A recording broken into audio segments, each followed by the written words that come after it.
my argument has been that hunters and farmers are the original entrepreneurs. When you think of it, they basically eat what they kill or eat what they grow. They face risk. They have to take chances. They thrive in uncertainty, et cetera, et cetera.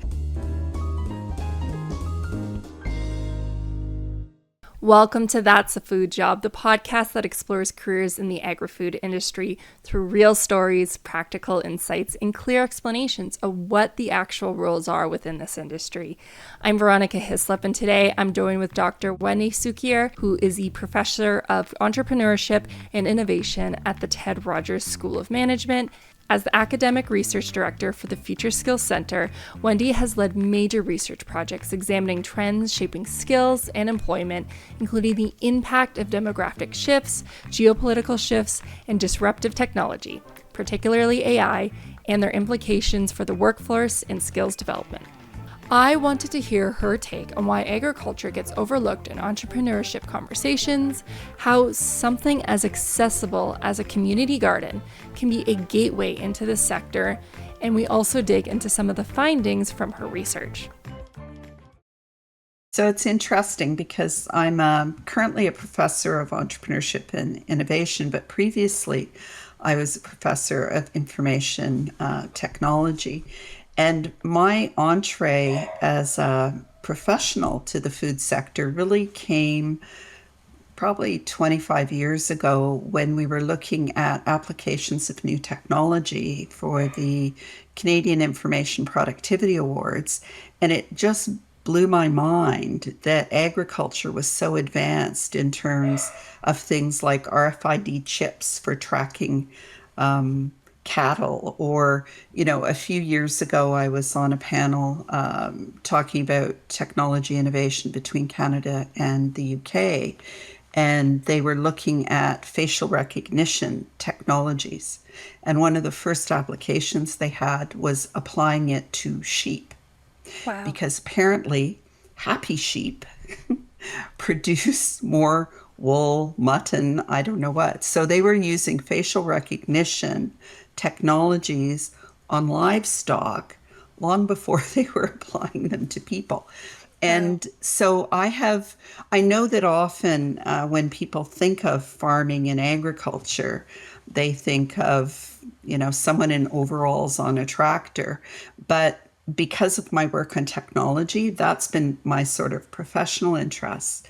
But I come from a family of farmers, like many Canadians. My grandparents owned a farm. My mother grew up on a farm, and the farming culture was sort of embedded in our day-to-day lives. Like, even though they had left the farm, there was still the cycle of you grow the tomatoes, you grow the cucumbers, you can the tomatoes, you make the pickles. It was very much part of my childhood, and I grew up in Niagara. So one of my first jobs was picking strawberries, and my second job was cutting grapes. So I've lived agriculture from a very young age, and one of the things that has become of interest in recent years is the extent to which that is a unique experience. Not all Canadians now, particularly given the percentage of newcomers as well as the extent of urbanization, many Canadians have very little experience actually growing anything, let alone food. And so I've also been involved in a number of community agriculture projects, both in Toronto, community gardens, greenhouses, vertical gardens, and so on, but also in the far north. So I'm chair of the board of an organization called Green Igloo, which for more than a decade has been building greenhouses in the far north. And so, that's another angle. And then finally, through the Diversity Institute, we're always interested in gender in different industries, racialized people, Indigenous peoples, and so on. And so more recently, I've been looking at things like women in farming immigrants in farming, Indigenous peoples in farming. So I come at it from a number of different perspectives. Wow. I have to say, I'm one of those individuals that are on the side of not growing up too much with agriculture, maybe just like seeing the farms in the town next to me. But myself, like growing up, I've never grown fruit, I've never grown anything. So I definitely fall within that range. And I feel like a lot of individuals that I know personally that does fall, but that also shows that there's like this shifting demographics, but we still need our connection to food, and we're still really reliant on that in this country. And speaking more to your work, just you mentioned so many different things that you're involved in, which it's wonderful to hear. But in terms of like if someone was to follow you around and like last week to see what you were doing, would that work look like a lot of research? Is it a lot of talking with others? Like what type of work would we see you doing? So, yeah, I would be doing mostly researching and talking as opposed to picking strawberries or tending to crops. Um, and I guess, in the last couple of weeks, I did a workshop, for example, on artificial intelligence in agriculture and the implications of that. Been doing some work with the Center for Family Business at TMU, and many farms, in fact, the majority of farms are family businesses, so that's an important dimension. And then just looking at some of the experiences of women in agriculture is also something I'm very interested in, because we have such deep-rooted cultural biases where farming is associated with men and gardening is associated with women. And we're seeing those things merge with a lot of new technologies where, vertical gardens can outproduce traditional plots of land. So I'm very interested in how gender plays into the sector as well, and so I've been involved in a number of discussions in the last couple of weeks about women in agriculture and what the implications of that are. That's such an interesting like phrase that you just said there, where maybe even myself, I'm biased, even though I'm very involved in this world. When you just said, I think of gardening and women, but that to me is also agriculture, but yet they have different connotations in what they mean. So I can see where your work falls in with that. Like, where does that come from? Well, I think my argument has been that hunters and farmers are the original entrepreneurs. When you think of it, they basically eat what they kill or eat what they Mm-hmm. grow. They face risk.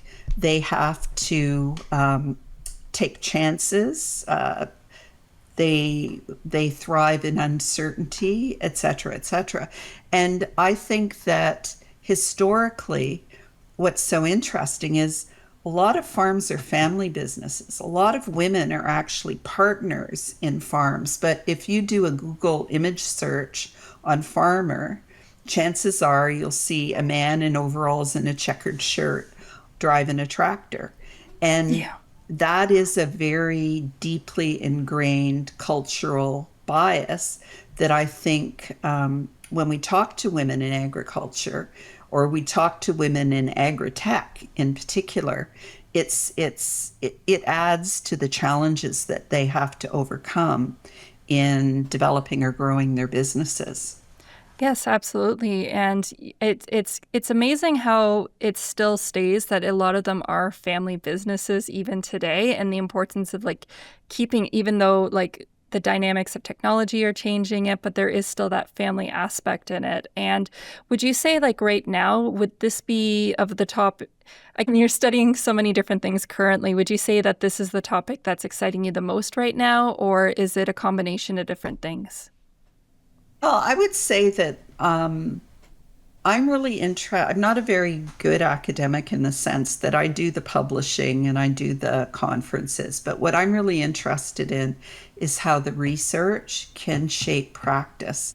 And so, one of the things I'm most excited about right now is the extent to which we're able to help people in agriculture deal with some of the challenges. And so, you know, my argument has been we hear a lot about critical sectors, we hear a lot about entrepreneurship and startups, but often there's a big focus on critical minerals or manufacturing or tech startups. And people forget the point that I made a few moments ago, which is that farmers are the original entrepreneurs. And so often the discussions about support for small business, for technology adoption, for AI adoption, don't take into account the needs of people in smaller communities or people in agriculture. We also know, and this is pretty scary, that the labor shortages, there were massive cuts made to immigration, particularly temporary foreign workers. That's having a massive impact on farming communities across the country, and frankly, a big impact on the cost and availability of food. We've got all of the issues around exports and the fact that most of our exports previously were to the United States, and now with tariffs and so on, we have to find new markets.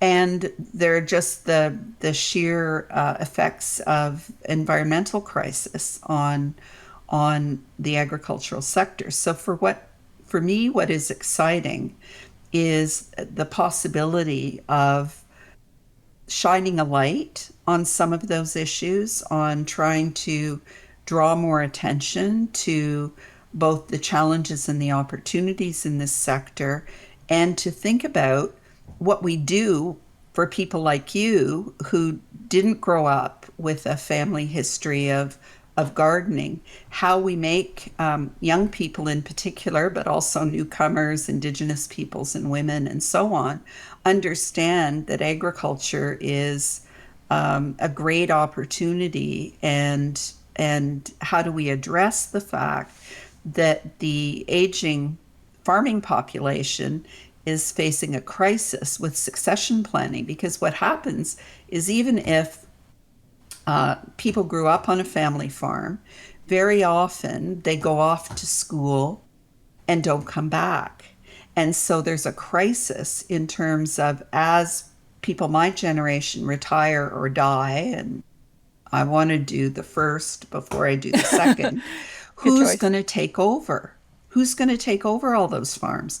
We need a really clear strategy for attracting talent to agriculture, but also attracting business people to take over the farms. Otherwise, what are we going to do with them?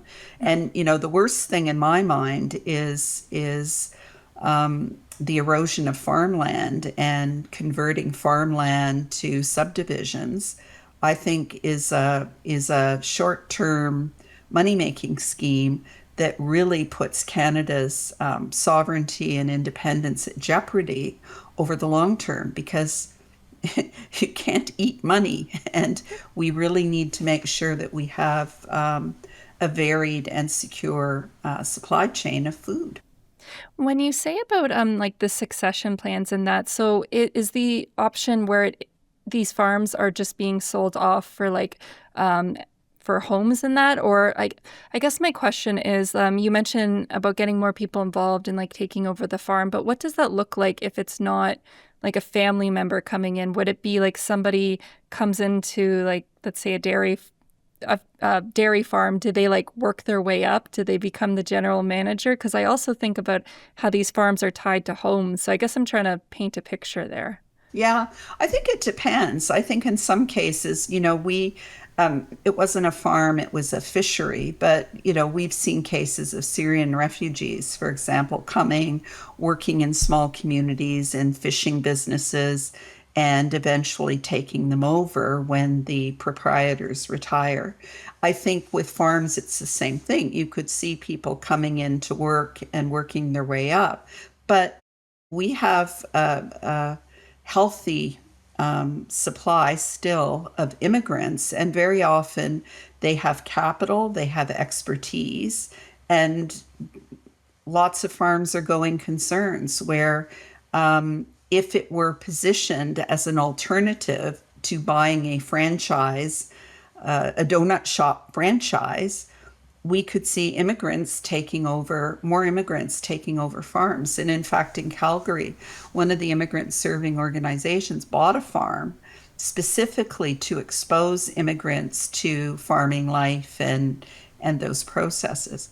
We also see, I think, really interesting opportunities for diversification. So I grew up in Niagara, I'm there right now, and many of the vineyards forward integrated to create wineries or restaurants or pastry shops or agritourism, Mm-hmm. experiences.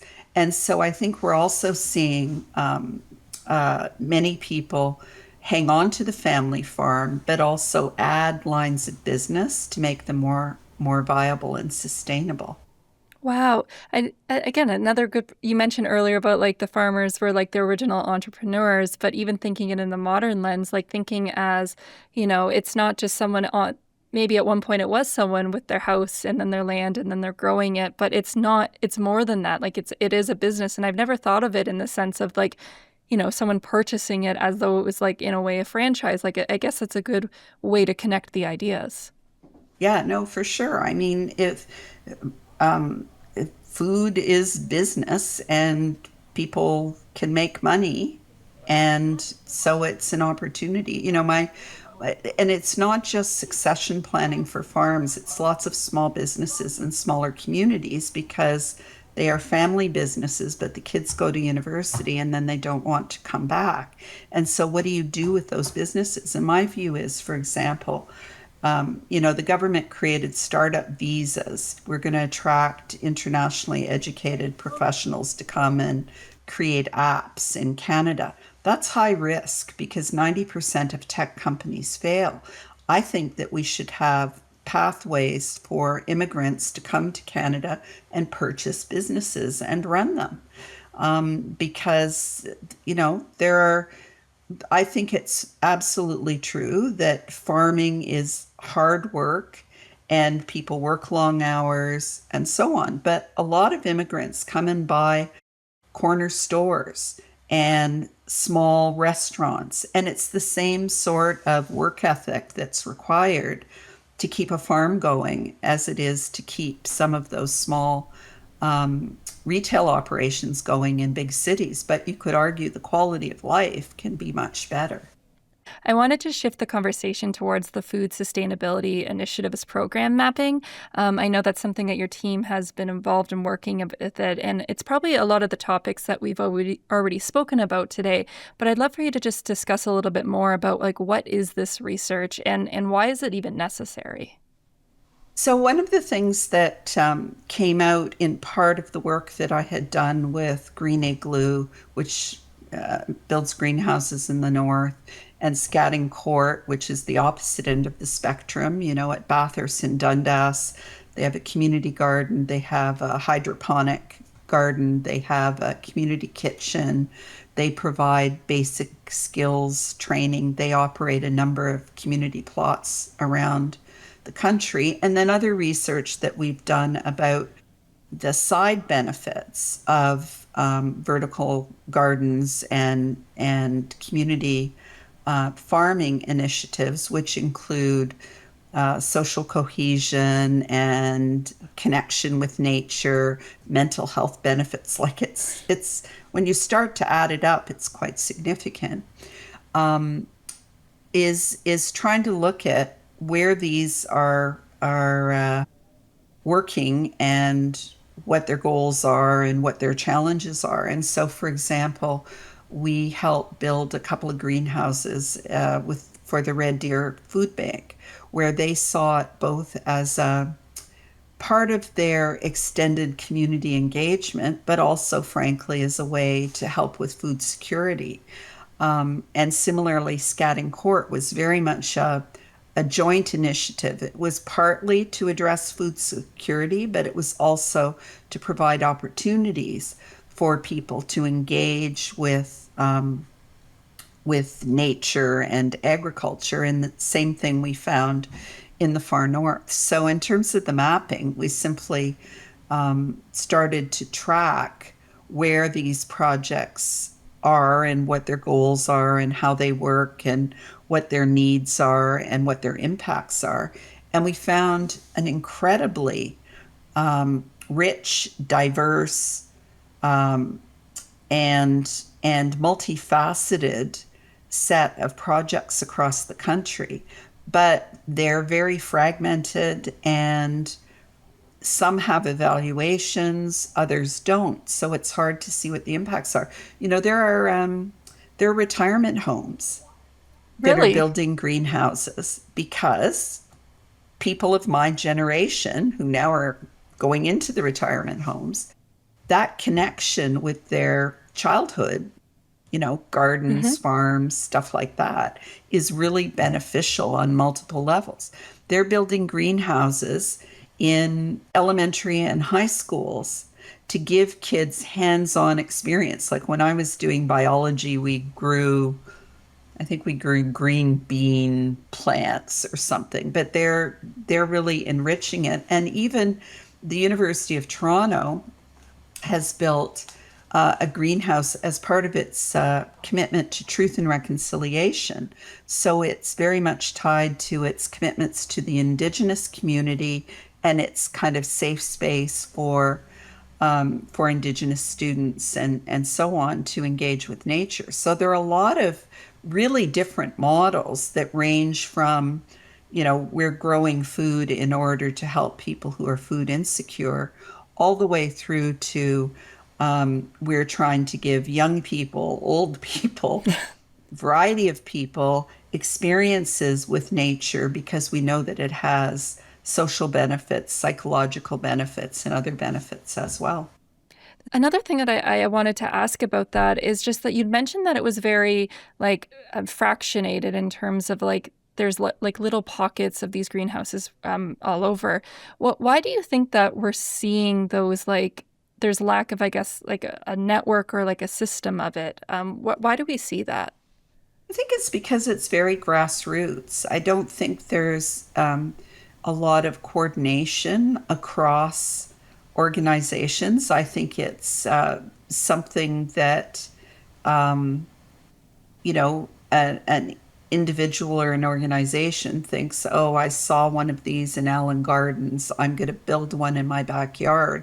And I think that the potential for sharing knowledge and information and research and so on is perhaps not well understood. We know Hmm. that, for example, some of the vendors, like the people who build the greenhouses, have networks of the people they have built greenhouses for, but there are a lot of different organizations that build greenhouses and they don't work together. So yeah, it's pretty fragmented. And one of the things that we're finding, and this is where Green Igloo is doing a lot of work, is there's a need for basic agricultural training, especially for people who didn't grow up with gardens and farms, and for whom the understanding of plant development and the need to nurture them is just not part of their knowledge or culture.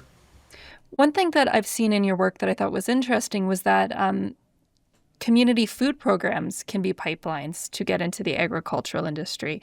And I'd love to talk about like how is that a stepping stone? Like how could you take a community garden and then, build that into a career within this sector? The big thing from my point of view is getting people interested because there's a shortage, right? There's an acute skilled shortage. So I see the role of community gardens as much as a pull factor. Someone works in a community garden, they like it, they enjoy the experience of watching things grow, which is very different than in lots of other professions. They get interested in what works, what doesn't work, and so they decide to pursue it professionally. I think that's that's part of it, I think, as well. It's not like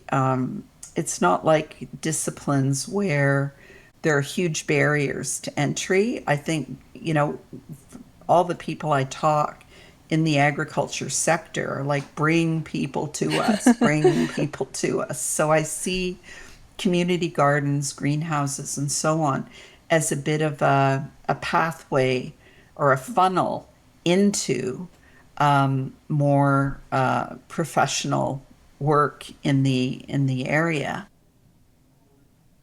And if you're working if you were working in Leslie's lab or something, you would be developing very clear technical skills. But a lot of community gardens, greenhouses are not that high tech. Hmm. I think I love hearing that. You are right. I mean, that's obviously why this podcast does exist, is to show that there is all these different jobs, and we have listeners that, aren't necessarily in food degree programs or agriculture degrees, but are in like more general sense programs. And, I'd be interested to know how many people have touched agriculture, even the students that are in the food science programs. Like, I do wonder, have they actually grown their own food? I mean, it's funny, I'm a food scientist and I haven't even done that opportunity, which I guess is something I have to think about. And I guess with community gardens, like, you can just volunteer. I guess they're accessible for a lot of people. Yeah, for sure. I mean, in the current environment, the the volunteer opportunities are clearly massive. Mm. Well, I love that. And I know even like universities, I know that TMU has the garden on the rooftop, and they always are having people where I think they were doing a little cohort where you could volunteer in the summer for like 6 weeks and they would teach you. And I guess it's a means of just like looking for it. And I guess like you mentioned earlier, that even though it is like fractionated, that shows though that there are opportunities around, and it's not like it doesn't exist. You kind of just have to go and look for them. And remember, a lot of people love gardening for its own sake, right? There are a lot of Right. people who find gardening um, just psychologically beneficial. They enjoy being outside, they enjoy digging in the mud. So, there's kind of a range of reasons why people engage. Some of them need food, some of them need work, and some of them simply enjoy it. Hmm. And then I'm going to actually take it kind of to the future, because even though you just mentioned that some of these greenhouses aren't exactly like, I guess, technologically advanced, that doesn't reflect the entire sector. And I know that a lot of your work does involve like discussions about technology, discussions about AI. And your institute has talked about how Canada leads in AI development, but not necessarily in adoption. And I wanted to know, just like, where are we actually, though, seeing AI being used in the agri-food industry, or like advanced technologies in general? So, in general, if you look at AI adoption, it's large corporations that tend to lead, and small, medium enterprises tend to lag. And because farming includes both large commercial scale farms, very small percentage of employment or the sector, but it does include some of those large scale farms. They're very advanced in their use of technologies.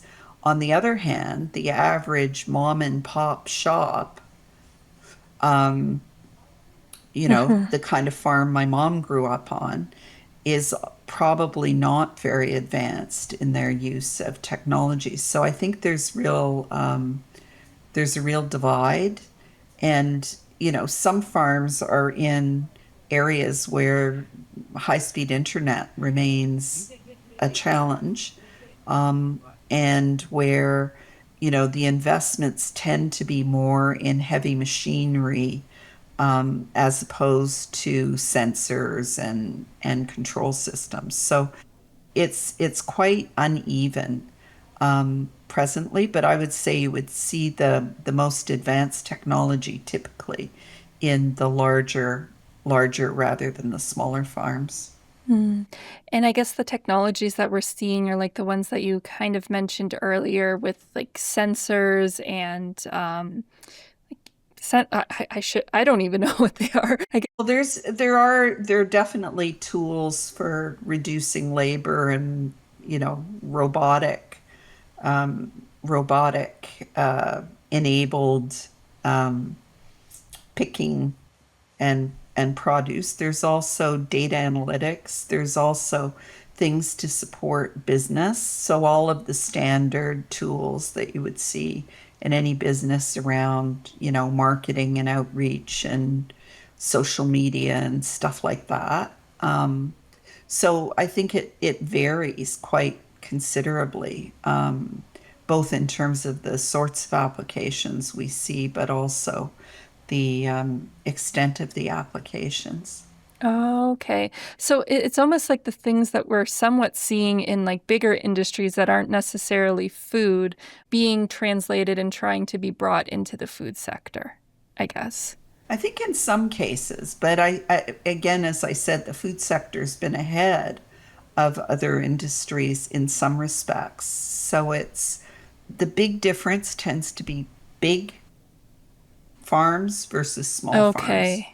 Okay. That's where you see, there are some small farms that are very advanced, but in general, it's bigger organizations have more of the capital and expertise needed to invest in the technology Mhm. compared to smaller family owned businesses. And I guess that brings me to asking the question about just like AI literacy. I think that's something that I believe that you've done some research on. And I was wondering about, I think you mentioned earlier about how with the gender divide as well, that we might not be seeing as much, if I have it correct, that like women tend to not be using like the AI tools because there's like a gap in being able to access that. Hopefully I'm asking the question correctly, but would you say like what does AI literacy look like for those that are working on the farm? So I think AI literacy for everybody is kind of the same. It's what are the opportunities and what are the limitations? And my argument is it doesn't matter what your job is or what you're doing. Uh-huh. There are some real risks associated with artificial intelligence and deep fakes and frauds and what happens when you use free tools and so on and so forth. Everybody needs to understand that stuff. And then there's really deep technology skills, like the people who can build systems like Leslie Campbell and Habiba Bugheri have built to let plants talk. So there's very, very sophisticated stuff. And then there's stuff in the middle where it's basically, I understand how my farm operates. I want to understand where I can use technology to improve productivity. That's sort of the middle range, and a lot of those people can be self-taught. They know the farming business in detail. They just need to understand a bit more about the technology tools. And I'll tell you, with generative AI, like we were teaching prompt engineering for a while, but now you can just go on to some of the tools and ask them how to do a prompt. What Right, prompt yes. should I use in order to get this outcome? And they will help you, work through the prompts. So it's getting easier and easier and easier, which means it's getting scarier and scarier and Yes. scarier potentially. So, from my point of view, AI literacy is an urgent need. Mm. Yeah, absolutely. I think whether it's through universities, whether it's through colleges, whether it's through just like I don't know. Like, I do agree there is a need for this AI literacy. It's like I'd like to think of it like getting used to using the internet at one point. Like that was a whole new world, and now like AI, I see it very similarly, to be honest, because it's this whole like world of possibilities that you might not know where it's going to take you. Exactly. And there are lots of free resources. So, Yeah. it's not like you have to pay thousands of dollars to take a certificate. You can Hmm. do it incrementally. Absolutely. And I think that leads me to, I guess we're already coming to the end of our conversation, and we've done we've spoken about a lot of different things today, whether it's, as we mentioned, just AI, talking about the different roles that are available and talking about you, but just looking to the future. If we look about, 10, 20 years, like where do you see the growth opportunities being the fastest for someone to get into? I know that you need a lot of different people right now, but like, where do we see the future heading with this sector?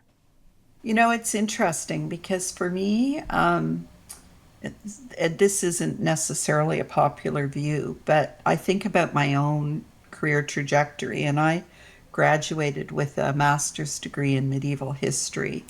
And then my first job was developing motor vehicle taxation models at the Ministry of Transportation and Communications, which I had no experience, knowledge, nothing. I was working with a bunch of economists and engineers, but I could read and I could write and I wasn't scared. And to me, it's as much about attitude, and I wasn't afraid to work hard.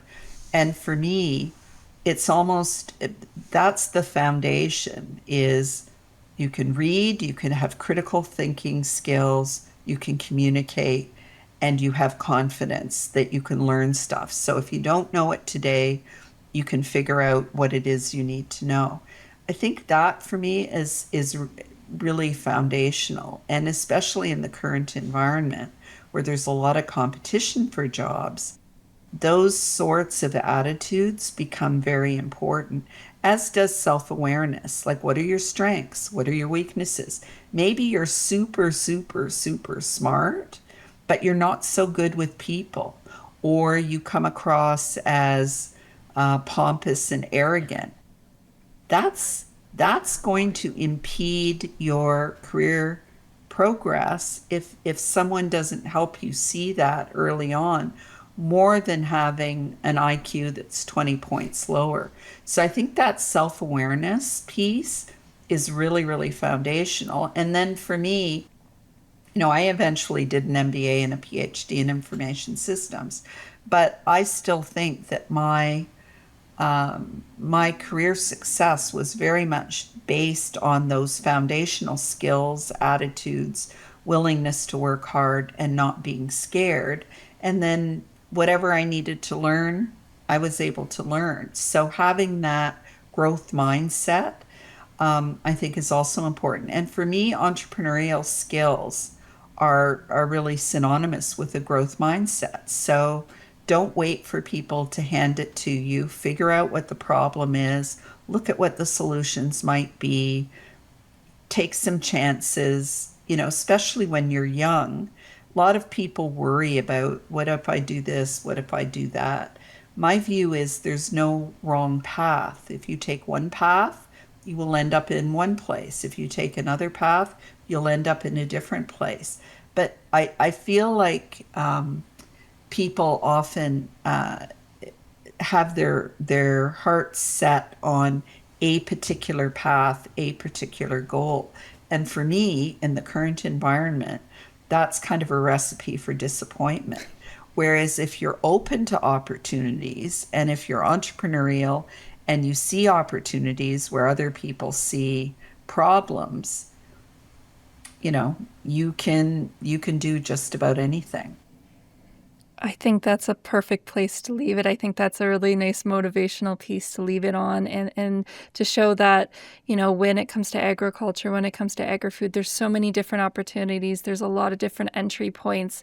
It's about, like you said, having that good attitude, and it does, the food industry and agri-food industry does require hard work, but then it is a rewarding career. You're helping, support the country, support the world, helping feed your neighbors. Like, there's just so many opportunities. And if you keep focusing on one particular path, it might not be the right one, but you can move, you can change around. And I think that you've shown with that today that there's a lot of work that still needs to be done. So clearly there's more people needed in there. Absolutely. Thank you so much. Thank you so much for coming on the show.